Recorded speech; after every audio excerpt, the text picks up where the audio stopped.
हाँ अब करो, अब करो। ओके ठीक है, अभी थोड़ा वापस सब देखना हाँ पड़ेगा। करो करो। हाँ, वो जो अपन लॉज को ऑफ, फॉर्मूला हल हाँ लॉज ऑफ रिटर्न है। पे थे हम, लॉज ऑफ सब आ गए रिटर्न। ना। हाँ। हाँ ओके, तो जो लॉज ऑफ रिटर्न है उसका जो 2 पॉइंट है, उसके अंदर ए और बी, जो ए है मैं डिस्कस कर रहा था, total physical product or total quantity of product, it means total quantity of output produced by the physical unit of a firm during the period of time।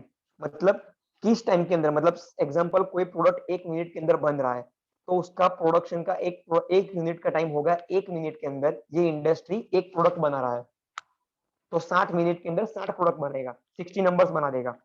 ये एक बेसिक एग्जांपल है, ठीक है, ऐसा कहना चाहते हैं। It increase as input increase, मतलब हम वो 1 मिनट में कोई मशीनरी के थ्रू प्रोडक्ट बनाता है, हम और टेक्नोलॉजी वाला मशीन लाएंगे तो 30 सेकंड में बनाएगा, 1 मिनट के अंदर, 1 मिनट के अंदर 2 प्रोडक्ट बन जाएगा, पहले एक बन रहा था, तो इनपुट हमारा मशीन। और दूसरा है मार्जिनल प्रोडक्ट, वो जो मार्जिनल प्रोडक्ट है वो पूरा इधर टेबल के साथ हमको समझाया गया है, तो वो मैं एक्सप्लेन करता हूँ कि वो क्या है। तो marginal product it means the change in total output as a result of one additional unit of variable factor employed in combination with fix factor. मतलब फिक्स फैक्टर के साथ हम कुछ और ऐड करते हैं, वेरिएबल फैक्टर के साथ हम कुछ और ऐड करते हैं, और आउटपुट में हमको कुछ चेंजेस मिल रहा है, तो वो हमारा हो जाएगा मार्जिनल प्रोडक्ट। ठीक है, जो फोकस करिए टेबल नंबर पे, उसमें 4 कॉलम है। कॉलम नंबर 1 है नंबर ऑफ लेबर यूनिट, आवाज ब्रेक हो रही दूसरा है, नहीं हो रही है, हेलो, कंटिन्यू, कंटिन्यू नहीं हो रही है। ब्रेक हो रही है आवाज। कहाँ हो रही है यार, मुझे तो नहीं हो रही। SAG नहीं हो 013। रही है। परवेज, एक Parvez hello. Minute, number of labour unit जल्दी बता दो ना, टाइम भी हो रहा है। कंटिन्यू, कुछ नहीं हो रही आवाज ये। देख ये जो तेरे को टेबल दिख रहा है ना स्क्रीन के ऊपर, उसको हमको समझना है। सबसे पहले सिंपल है, वही उसमें समझ 4 कॉलम है, number of labour unit, total product, marginal product और एवरेज प्रोडक्ट। ठीक है, अभी जस्ट एज्यूम कर ले एक कंपनी है, उसके अंदर एक ही लेबर है, मतलब एक ही वर्कमैन है, एक ही मजदूर है, वो 2000 प्रोडक्ट बनाता है, तो उसका मार्जिनल प्रोडक्ट हो गया 2000, एवरेज प्रोडक्ट हो गया 2000। फिर मैंने वर्कमैन को ऐड किया, यार मैन इसमें पावर मुझे को ऐड समझ में किया। नहीं आ रहा है कि जो जैसे यहाँ पे 2000 है, ठीक है 2000 है, पर ये सेम क्यों आ रहा है मार्जिनल प्रोडक्ट, पर नीचे चेंज आ रहा है, ऐसा क्यों हो रहा है? तो हमारा अभी वही तो मैंने तो देखो ऊपर समझाया, लॉ ऑफ रिटर्न यही है प्रोडक्शन का, कि पहले हम इनपुट में एक लेबर को दे रहे थे, एक ही बंदा है, समझ ले तेरी शॉप है, उसके अंदर पहले एक ही बंदा काम करता है, ठीक है, तो उसका आउटपुट है 2000, तो उसका टोटल आउटपुट है 2000, तो मार्जिनल भी 2000 ही रहेगा, हमने अभी कुछ ऐड नहीं किया है।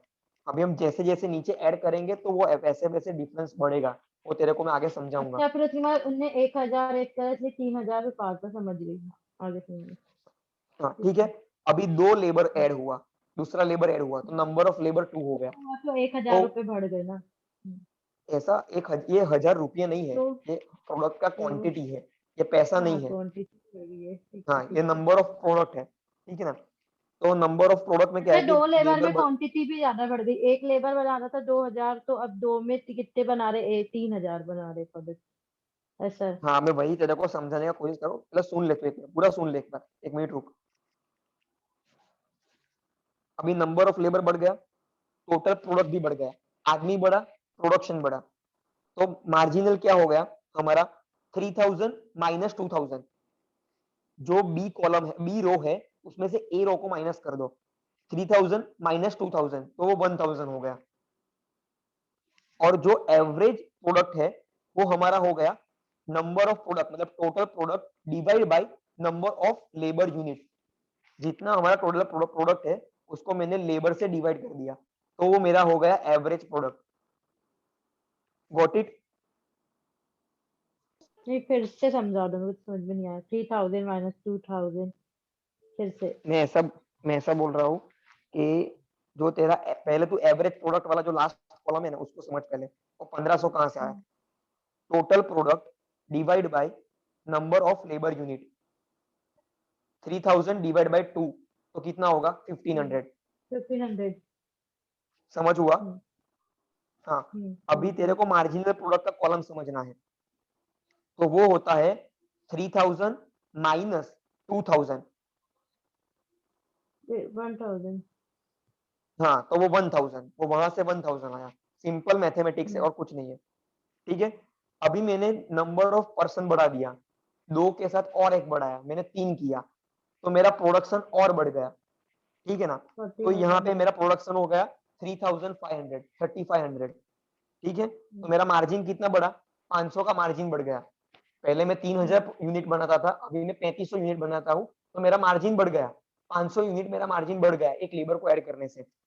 और मेरा एवरेज प्रोडक्ट हो गया 1167। ठीक है, और एक लेबर मैंने ऐड किया, तो अभी मेरा प्रोडक्शन हो गया 3800। 300 हो गया मेरा मार्जिन। मार्जिन मेरा 300 हो गया, तो अभी 3800 डिवाइड बाय 4, तो वो हो गया 950। 950। ठीक है, ऐसे फिर इधर फिर भी मैंने, हाँ, फिर मैंने और एक लेबर को ऐड किया, 5वें नंबर के लेबर को ऐड 100। किया, वापस मेरा प्रोडक्शन बढ़ा, 100 यूनिट बढ़ गया मार्जिनल प्रोडक्ट, और मेरा एवरेज हो गया 780। फिर मैंने छठा लेबर ऐड किया, तो 3700 हुआ, और अभी मेरा देखो मार्जिनल प्रोडक्ट माइनस में चला गया, -200, और एवरेज हो गया कम, 617। तो यहाँ पे हम माइनस में चले गए। तो मुझे कोई बता सकता है क्यों माइनस हुआ, किसी को आइडिया? हाँ, क्योंकि देखो सबसे पहले ऊपर 2 मिनट, आपका वो कहाँ चला गया? 1 मिनट, डीप अरे स्क्रीन शेयर करो ना, स्टॉप हो गया। डीप इस बार नागेश भी है। कोई? वो मैं तो बताओ, तो एक्सप्लेन करने ऊपर वाला हूँ, थर्टी नाइन बट हंड्रेड किसी को ऊपर 3900 था और नीचे 3700, तो ऊपर ज्यादा हो रहा था, नीचे कम हो गया है, तो माइनस में वो चले तो गए ना। वो तो तू तो फिर मैथमेटिक्स की लैंग्वेज में सब कर हर्ष रही भैया, है कि वो माइनस में हुआ। हाँ, पर मैं टेक्निकल लैंग्वेज में पूछ रहा हूँ कि वो माइनस क्यों हुआ।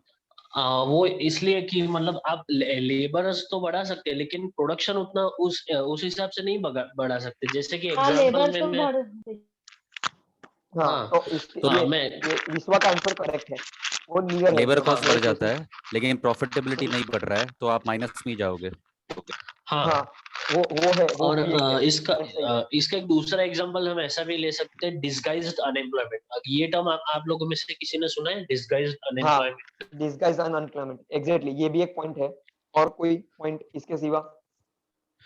डिस्गाइज मैं एक्सप्लेन करना चाहूंगा एक छोटा सा। हाँ, disguise sure sure sure. Unemployment मतलब जैसे कि एक 5 हेक्टर का लैंड है, और उसमें मान लीजिए फॉर एग्जांपल 15 फार्मर्स काम कर रहे हैं। अब धीरे हम्म अगर 15 से 16 हुआ, तो प्रोडक्शन हम्म प्रोडक्शन प्रोडक्टिविटी सब बढ़ेगा, सिर्फ 17 18 19 वैसे वैसे हम्म प्रोडक्शन बढ़ेगा। लेकिन एक पॉइंट के बाद वो प्रोडक्शन लिमिट कम होता जाएगा, क्योंकि आपका हम्म, लैंड तो स्टिल है, लैंड तो स्टिल ही है ना, लैंड थोड़ी ना बढ़ रहा है, फार्मर्स ही हाँ, बढ़ रहे हैं। लेकिन वो हम्म, फार्मर्स के काम इजी हो जाएगा होगा, लेकिन जितना प्रोडक्शन होना चाहिए वो एक लिमिट के बाद हम्म, स्टॉप हो जाएगा, क्योंकि उतने अच्छे से प्रोडक्शन नहीं हो पाएगा, लैंड हमारा वैसा ही है ना, इसलिए। हाँ, exactly exactly, you are absolutely correct.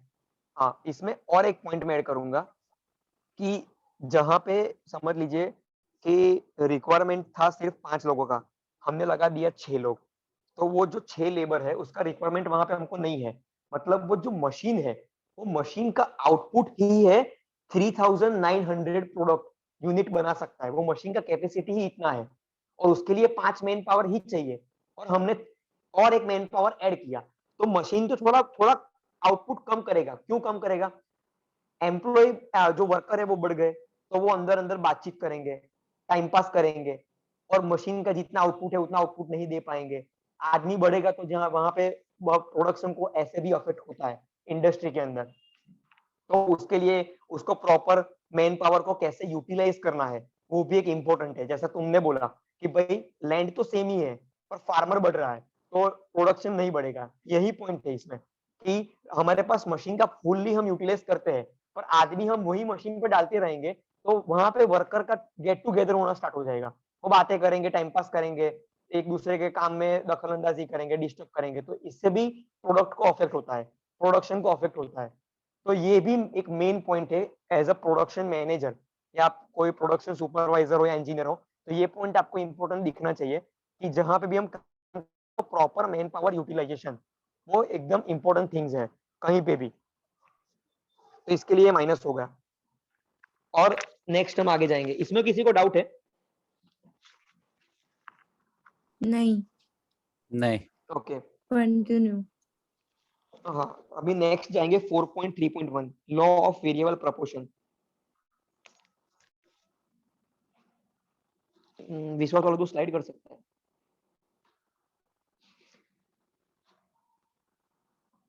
ये जो ग्राफ है जो दिख रहा है हमको ग्राफ, उसमें एक्स और वाई जो जो हमने बोला वो वही है, उसको ग्राफ में रिप्रेजेंट किया गया है। Total product, marginal product, average product, तो क्या है?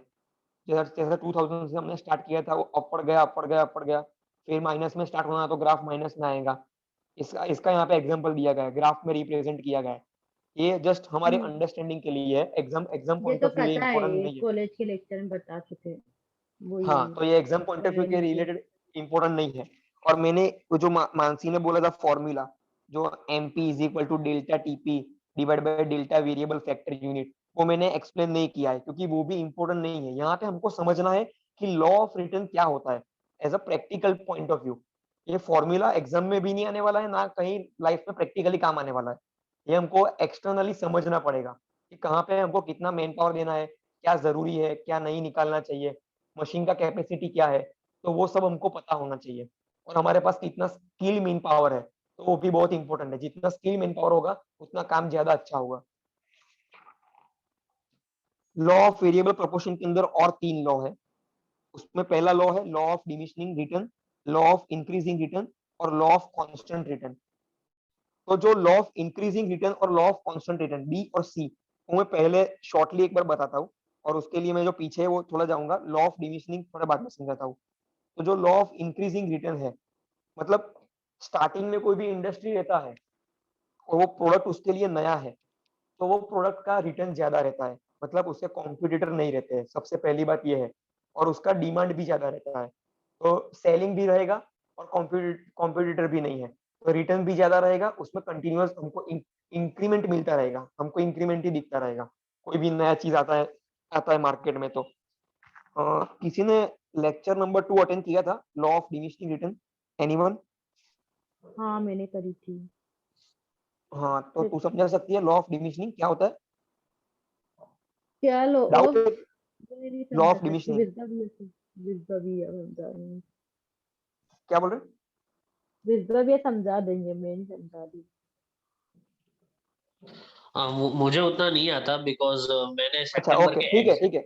2 मिनट। नहीं नहीं, कोई हाँ कोई तो प्रॉब्लम नहीं है, कोई प्रॉब्लम नहीं है। लॉ ऑफ डिमिनिशिंग क्या है, जो इसके पहले थोड़ा मैं चैप्टर नंबर 2 में जाऊंगा, थोड़ा बैक जाऊंगा। ये तू स्क्रीन को रहने दे, कोई नहीं। मैं लॉ ऑफ डिमिनिशिंग कहाँ से आया, वो क्या है, वो मैं तुमको समझाता हूँ। Law law of diminishing utility पे मतलब बेस्ड है कि क्या हमारे लिए जरूरी है और हमको कितना चाहिए, ठीक है ना? ऑब्जर्व टाइम, इसमें तो लॉ ऑफ डिवीजन, नहीं नहीं, वो observe law over law time. Of variable proportion है, तू वो मत पढ़, मैं तेरे को बोल रहा हूँ। वो लॉ ऑफ ठीक वेरिएबल है। प्रोपोर्शन है, वो दूसरा लॉ है। ये जो डिमिनिशिंग रिटर्न है वो क्या है? तो एक मिनट,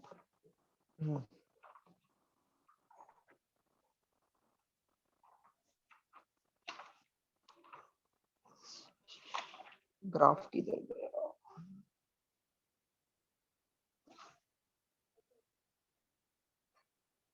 मेरे को मिल क्यों नहीं रहा? इसमें लॉ ऑफ डिमिनिशिंग का जो एग्जांपल दिया था वो नहीं है, वो इस सॉफ्ट कॉपी में अरे गूगल में थोड़ा, देखो ना सकते नहीं इसमें ही था, स्क्रॉल करना है, बस स्क्रॉल करना।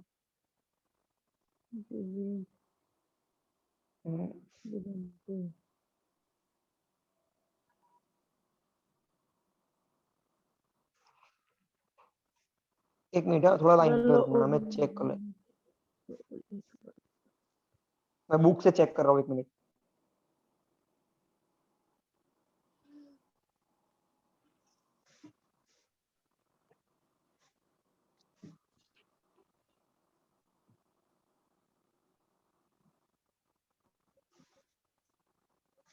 ओके, हाँ यहाँ पे एक लॉ ऑफ डिमिनिशिंग का है, एजम्पशन वाला है। एक मिनट, थोड़ा ऊपर आओ ना एक बार। हाँ ये रहा लॉ ऑफ डिमिनिशिंग रिटर्न। इधर ही था ना, अभी मैंने पढ़ा, थोड़ा ऊपर जाओ, इधर किधर ही लिखा हुआ है, बस बस ये रहा 4.3.2। हाँ,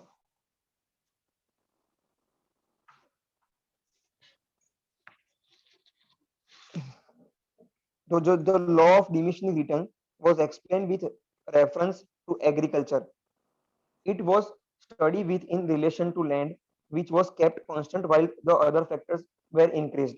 जैसा ये same law of diminishing return जो अभी विश्वा ने बोला, वो 5 हेक्टर का लैंड लिया है, उसके अंदर 15 फार्मर काम कर रहे हैं, 15 से 20 किए, 25 किए, पर हमारा लैंड नहीं बढ़ रहा है और प्रोडक्शन हमारा कम हो जाएगा। आदमी बढ़ा रहा है पर लैंड नहीं बढ़ रहा है। तो वो ही यहाँ पे लिखा हुआ है कि फार्मर का ही एग्जांपल देके उन्होंने समझाया गया है यहाँ पे, जो हमको विश्वा ने पहले बताया है।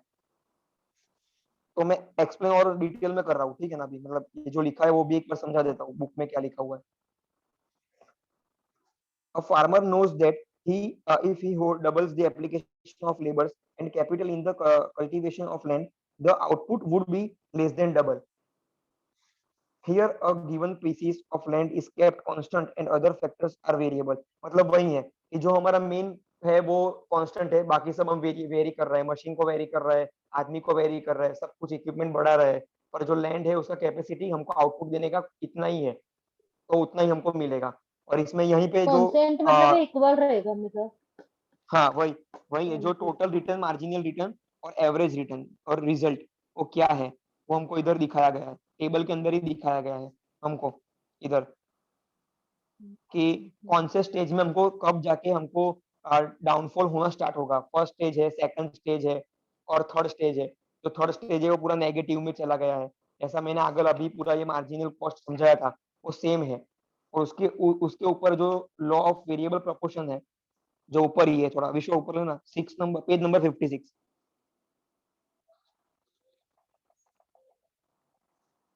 हाँ बस बस बस बस बस बस बस। तो ये जो है उसमें यही समझाया गया है कि नंबर ऑफ वर्कमैन कितना है, प्रोडक्ट क्या है, एवरेज क्या है, उसके हिसाब से हमको समझना है कि कितना प्रोडक्शन होना चाहिए और कितना आउटपुट हमको मिलना चाहिए। आदमी बढ़ाना है या मशीन बढ़ाना है, तो वो हमको एनालिसिस करना पड़ता है। तो हम एनालिसिस इसी बेस पे करते हैं कि आदमी बढ़ाया तो क्या होता है और मशीन बढ़ाया तो क्या होता है। जो जिस प्रोडक्ट के ऊपर डिपेंड रहता है वो एक्चुअली में कि क्या होता है, कि हमारा प्रोडक्ट कौन सा है, तो उस हिसाब से हमको क्या प्लान करना है। अभी लॉ ऑफ रिटर्न या इंक्रीजिंग रिटर्न, उसमें यही किया गया है कि लॉ ऑफ रिटर्न में क्या है कि it gives the idea of increasing return to scale that means any increase in input will lead to greater relative increase in the output. मतलब हमको आउटपुट में कितना ज्यादा मिल रहा है, इनपुट देके, सेम इनपुट देके आउटपुट कितना मैक्सिमम मिल रहा है हमको। 5 लेबर में काम करवा के पहले 500 बनाते थे, अभी 1000 बना रहे हैं, 1500 तक पहुंच गए, तो वो हमको इनपुट सेम रहा और आउटपुट हमारा बढ़ गया। ऐसे ही कोई प्रोडक्ट हम सेल कर रहे हैं, तो पहले हम कुछ रेट में सेल कर रहे थे, फिर कुछ रेट में, फिर कुछ रेट में, धीरे धीरे करके हम आगे जा रहे हैं, तो वो इनपुट हमारा सेम ही है, तो उसके सामने हमारा आउटपुट भी बढ़ रहा है, तो वो हो गया increasing return. The law of increasing return means lowering of marginal cost as industry expand. मतलब इंडस्ट्री हर्ष जितना हर्ष एक्सपांड होगा। हर्ष हाँ रिपीट रिपीट करो ना एक बार। हाँ हाँ, हाँ, जो ठीक है रिपीट बोल। आउटपुट है वो अपना रिजल्ट, मतलब जो भी रिजल्ट रहता है वो आउटपुट रहेगा ना। हाँ वो वो तूने क्या थी क्वेरी है दीप, स्टार्टिंग थी कब स्टार्टिंग थी बोल। Law of increasing return starting थी। हाँ जो but law of increasing return क्या है कि जैसे जैसे इंडस्ट्री एक्सपांड हो रहा है, मतलब हमारा प्रोडक्ट है, एग्जांपल रेस्टोरेंट ले लेते हो, एक चाय का ठेला ले लेते हो, वहां से एकदम बेसिक एग्जांपल, मैं एक पहला टपरी चलाता था, ठीक है ना, तो मेरा इनपुट ठीक तो है। वही था, इतना ही मिल्क दे रहा था, उतना ही चाय दे रहा था, उतना ही शक्कर दे रहा था। अभी जैसे जैसे मेरा इंडस्ट्री एक्सपांड किया, मतलब टपरी से मैंने एक कैफे बनाया, कैफे से मैंने रेस्टोरेंट बनाया, मतलब मैं अपना बिजनेस है वो एडवांस कर रहा हूँ, बढ़ा रहा हूँ, ठीक है ना। पर जो मैं आउटपुट इनपुट दे रहा था, दूध, शक्कर और जो चाय था, वो मेरा इतना ही रहना चाहिए, उतने के सामने ही मेरा सब जो बढ़ रहा है, बराबर से, तो वो होता है हमारा लॉ ऑफ इंक्रीजिंग रिटर्न। दूसरा एग्जांपल, ओके 5 लेबर के सामने में पहले 500 कार बनाता था, एग्जांपल 5 कार बनाता था। अभी वो 5 लेबर दिन में 10 कार को असेंबल करते हैं, फिर वही 5 लेबर दिन में 25 कार को असेंबल करते हैं। तो मेरा लेबर इनपुट इतना ही रहा, पर मेरा प्रोडक्शन बढ़ गया। Okay, clear, clear? Anyone? clear, clear. और कोई डाउट है किसी को? नहीं। Okay. The increasing return is the result of internal economics of scale, such as the labor economics, management economics, and technical economics. जो हम रिटर्न ले रहे हैं, हम कोई भी चीज से रिटर्न ले रहे हैं एज अ प्रॉफिट या प्रोडक्ट वॉट एवर, तो वो कैसे इंक्रीज हो रहा है और कौन से फैक्टर पे बेस करता है। तो वो हमारा मैनेजमेंट कैसा है, हमारा टेक्निकल स्किल कैसा है, और हमारा लेबर कितना कितना एफिशिएंट स्किल से काम करता है। हम अच्छे से मैनेज करेंगे कौन सा मैन पावर कहाँ पे वर्क करना चाहिए, अच्छे से मैन पावर को हमने प्लेस कर दिया, वो अपना काम कर रहा है, तो वो हमारा हो गया लेबर का इकोनॉमिक्स। फिर मैनेज किसने किया, कोई सुपरवाइजर इंजीनियर मैनेजर रहेगा, उसने मैनेज किया, तो वो हमारा होगा मैनेजमेंट इकोनॉमिक्स। और टेक्निकल इकोनॉमिक्स क्या बोलेंगे, मशीनरी, कितना टेक्नोलॉजी से हम उसको एडॉप्ट कर रहे हैं और क्या बना रहा है।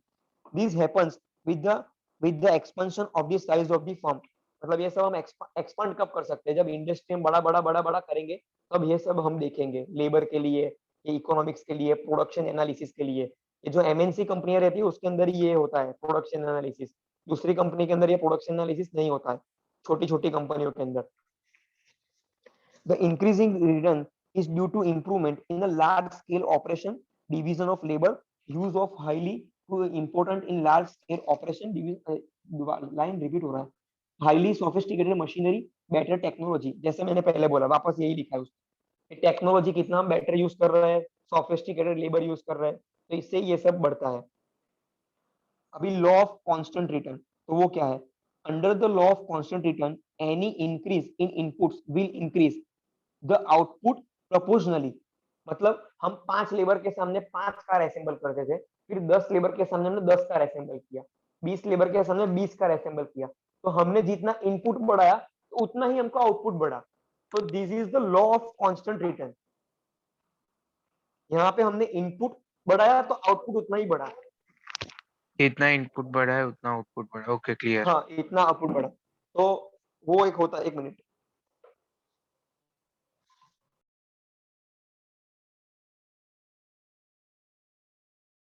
हाँ, तो ये होता है लॉ ऑफ कांस्टेंट रिटर्न। अभी किसी को डाउट है इसमें? नो। ये जो है ठीक आपने है। प्रोपोर्शनल रहेगा, ये इनवर्स, हम्म, तो ये मतलब अपोजिट रहेगा एक दूसरे के। क्या अपोजिट रहेगा? अरे अभी आपने बोले ना प्रोपोर्शनल वर्ड का यूज कर रहे थे, हाँ उसका मतलब कुछ हाँ हाँ हाँ हाँ वो हाँ, अपोजिट रहेगा कि एक दूसरे के। अपोजिट नहीं रहेंगे। प्रोपोर्शनल मतलब क्या हुआ? इनवर्सली प्रोपोर्शनल, प्रोपोर्शनल में अपोजिट रहता है ना, तो प्रोपोर्शनल मतलब सेम इनवर्स नहीं, रहेंगे। प्रोपोर्शनल में अपोजिट रहता है। प्रोपोर्शनल में हाँ, मतलब समझ ले, सेम रहेंगे। हाँ, ए जितना बढ़ता है उतना ही बी बढ़ेगा, ए प्रोपोर्शनल टू बी, हाँ, ऐसा। तो ये होता है लॉ ऑफ कांस्टेंट रिटर्न। अभी रिटर्न टू स्केल जो हमारा है, वो विश्वा थोड़ा डाउनफुल कर अपना उसका, बस बस बस, ये ग्राफ पे रोक दे। ये ग्राफ है, वो ग्राफ है रिटर्न टू स्केल का। ये ग्राफ से ही पूरा रिटर्न टू स्केल एक्सप्लेन हो जाएगा एकदम बेसिकली। उसमें वाई एक्सिस पे है आउटपुट, एक्स एक्सिस पे है इनपुट। तो वाई एक्सिस पे आउटपुट मेरा बढ़ रहा है और इनपुट में कांस्टेंट रख रहा हूँ, तो उसको बोलेंगे इंक्रीजिंग रिटर्न। वाई एक्सिस पे आउटपुट बढ़ रहा है और एक्स एक्सिस पे मेरा इनपुट भी बढ़ रहा है, तो उसको बोलेंगे कांस्टेंट रिटर्न। और वाई एक्सिस पे मेरा आउटपुट डाउन हो रहा है और एक्स एक्सिस पे मेरा इनपुट बढ़ रहा है, तो उसको बोलेंगे decreasing return. Simple, increasing return, constant return, decreasing return. Repeat करना एक बार। मतलब हेलो, रिटर्न जो इंक्रीज हो रहा है, डिक्रीज हो रहा है, कांस्टेंट हो रहा है, ऐसा है हाँ रिटर्न हाँ, ऑफ समझ, मैं क्या बोल रहा हूँ, मैं रिपीट क्या बोल रहा करना, रिपीट। हूँ, हाँ, करता हूँ, रिपीट करता हूँ, एक मिनट रुको। अगेन। मतलब पूरा समझ नहीं हुआ? फिर से समझा दो, वो बोल रही है। हाँ, एक बार हाँ ग्राफ ये से वाला। समझा देना, क्लियर हो जाएगा। हाँ, आपसे क्या जो है, एक्चुअली जो देख, कहना क्या चाह रहे हैं? एक्चुअली ये यही कहना चाहता है कि हमारा देख समझ, ये जो रिटर्न टू स्केल क्या है कि हम इनपुट क्या दे रहे हैं, जब जैसा ये जो 3 लॉ हमने पढ़े ना ऊपर, हाँ उसका ये शॉर्ट है, एक ग्राफ है, टोटल उसका समरी कर दिया ग्राफ के हिसाब से। उसमें ऐसा अरे दिख रहा ये है तू ऐसा है सिर्फ हाँ, रिपीट कर एक बार, तूने बहुत फास्ट फास्ट बोल दिया। कि इंक्रीज हो रहा है अच्छा डिक्रीज हो रहा है ओके ओके कांस्टेंट ओके है, ये अच्छा सब ओके बताने हाँ को बोल समझ रही है। समझ हाँ जस्ट एज्यूम कर ले, मेरा एक्स एक्सिस पे इनपुट है और वाई एक्सिस पे आउटपुट है, ठीक है। एक्स एक्सिस पे मैं इनपुट को कांस्टेंट रख रहा हूँ, input is equal to constant, but मेरा आउटपुट इंक्रीज हो रहा है, तो वो मेरा हो गया इंक्रीजिंग रिटर्न। हाँ ओके। ओके, फिर मेरा एक्स एक्सिस पे इनपुट है, वो इनपुट को भी मैं प्लस कर रहा हूँ, और वाई एक्सिस पे जो मेरा आउटपुट है उसको भी मैं प्लस कर रहा हूँ, प्लस तो ये कर मेरा हो गया कांस्टेंट रिटर्न। हाँ हाँ, और अभी मैं इनपुट को एक्स एक्सिस पे इनपुट को प्लस कर रहा हूँ और वाई एक्सिस पे आउटपुट को माइनस कर रहा हूँ, नीचे की तरफ ला रहा हूँ, तो ये मेरा हो गया डिक्रीजिंग रिटर्न। ओके। पर सुनो, ये इंक्रीज हो गया चाहे डिक्रीज होगा पर कांस्टेंट ही रहेगा, मतलब हमेशा इक्वल ही रहेगा। नहीं यार, नहीं इसमें एक ग्राफ के नहीं अंदर तो फिर तीन चीज है, ये ग्राफ के अंदर क्या है? तीन चीज है, समझो। तेरे को डाउट कहाँ पे? मेरे को डाउट ये है कि आप बोल रहे इंक्रीज हो रहे थे कि दोनों को ऐड कर रहे हैं, पर ये फिर कांस्टेंट है, तो कांस्टेंट वर्ड में मेरे को डाउट है, ये कांस्टेंट रिटर्न। एक मिनट रुक जा, तेरे को एग्जांपल दे रहा हूँ, सोचने दे एग्जांपल। कांस्टेंट तो x is equal to i होगा ना, दोनों हाँ भी हाँ सेम हाँ चल, बढ़ेंगे, ऐसा है उसको कहना। सम मैं हाँ मेरी बात समझ। ऐसा एक एक शॉप है, उसके अंदर में पहले एक आदमी से मैं शॉप चला रहा हूँ, ठीक है ना। वो एक अकेला आदमी ही सब काम देख रहा है, सब कुछ देख रहा है शॉप के अंदर, और मेरे को कम पैसे में कम सैलरी में मेरा सब काम वो देख रहा है, तो मेरे को आउटपुट ज्यादा दे रहा है, ठीक है ना। आदमी एक ही है, काम सब देख रहा है, झाड़ू भी वो मारता है, पोछा भी वो करता है, अकाउंट भी वो देखता है, सब कुछ वो देखता है, ठीक है ना। तो मेरा इनपुट रहा एक आदमी, आउटपुट मेरे को सब कुछ मिल गया है। अभी मैं आदमी 2 कर रहा हूँ, 3 कर रहा हूँ, मतलब आदमी को मैंने बढ़ाया, इनपुट मैंने बढ़ाया शॉप के अंदर, और आउटपुट में मेरे को क्या हो रहा है, वो 3 आदमी ही सब कुछ देख रहे हैं वापस, मतलब आदमी बढ़ाया पर सेग्रीगेशन नहीं हुआ, मतलब पर्टिकुलर कि ये आदमी ये देखेगा, ये आदमी ये देखेगा, ये आदमी ये देखेगा, और उसका मुझे सबका आउटपुट अलग अलग मिलेगा। तो आदमी बढ़ाया पर काम उतना ही बढ़ा, तो वो कांस्टेंट रिटर्न हुआ। और मैंने आदमी बढ़ा दिया पर काम सही से मेरे को नहीं मिल रहा है, मेरे को आउटपुट सही से नहीं मिल रहा है, तो मेरा डिक्रीमेंट हुआ। ठीक है, आगे समझिए अब। हाँ यही है, बस खत्म होगा चैप्टर क्लोज। कोई इसमें भी डाउट नहीं एक है। है, हाँ इसमें नीचे जा थोड़ा, विश्वा कीवर्ड्स जो है, कीवर्ड्स वो इंपॉर्टेंट है, 3-4 टर्म्स है, वो एक बार वापस रिपीट कर दूंगा तो पूरा चैप्टर कवर हो जाएगा, या कीवर्ड्स में ही पूरा चैप्टर कवर हो जाएगा। एक एवरेज प्रोडक्ट है, मार्जिनल प्रोडक्ट है, टोटल प्रोडक्ट है, फिर short run period of time, long run period, production function और इनपुट्स। एवरेज प्रोडक्ट मतलब total product divide by number of units of inputs, जो हमने आगे पढ़ा वो, जितना प्रोडक्ट हम है उसको डिवाइड कर देंगे नंबर ऑफ लेबर से। एक लेबर 2000 बना रहा था, फिर दूसरा लेबर ऐड हुआ, तीसरा लेबर मिलके 3000 बना रहा था, तो 3000 डिवाइड बाई 2, 1500 हो गया। दैट मीन्स एवरेज प्रोडक्ट, पर लेबर कितना काम हो रहा है। और मार्जिनल प्रोडक्ट क्या होता है, पहले कितना बनता था, नया लेबर ऐड करने से कितना बन रहा है, मतलब 3000 माइनस 2000, वो 1000 वाला कॉन्सेप्ट है हमारा, ठीक है। टोटल प्रोडक्ट तो जो हमने देखा वही है, जितना हम इनपुट देंगे उसके सामने हमको आउटपुट क्या मिल रहा है, वो हमारा टोटल प्रोडक्ट हो गया प्रोडक्शन एनालिसिस के अंदर। फिर शॉर्ट रन पीरियड में जो बोला कि क्या क्या फिक्स रहेगा, तो हमारा शॉर्ट रन के अंदर मशीनरी फिक्स रहेगा, इक्विपमेंट फिक्स रहेगा, लैंड फिक्स रहेगा, स्ट्रक्चर फिक्स रहेगा, वो सब कोई मेंटेनेंस नहीं मांगेगा, जीरो मेंटेनेंस पे वर्क करेगा, तो बहुत ज्यादा हमको इनपुट कम देना पड़ेगा, पर आउटपुट हमारा टारगेट जो सेट किया है उतना हमको आउटपुट मिलेगा। लॉन्ग रन पे क्या होगा कि भाई मशीन खराब होने लगेगा, मेंटेनेंस मांगेगा, या तो हमारा प्रोडक्ट का एक्सपांशन हो गया, प्रोडक्ट बहुत अच्छा चल गया है, इंडस्ट्री को एक्सपांड करना है, तो जगह कम पड़ गया मुझे, इक्विपमेंट का टेक्नोलॉजी कम पड़ गया, नया टेक्नोलॉजी आ गया, तो वो लॉन्ग रन में ये सब हमको अफेक्ट करेगा। और इनपुट में जो हमने बोला रिसोर्स, क्या हम रिसोर्स दे रहे हैं और उसके सामने हमको आउटपुट क्या मिल रहा है, तो सिंपल रिसोर्स होगा इनपुट के अंदर। और production function maximum quantity of good and service that can be produced by a set of inputs, मतलब जितना हम इनपुट दे रहे हैं उसके सामने हमको क्या आउटपुट मिल रहा है उसको क्लासीफाई कर हम करते हैं, जो एनालिसिस करते हैं उसको बोलेंगे प्रोडक्शन फंक्शन। सिंपल।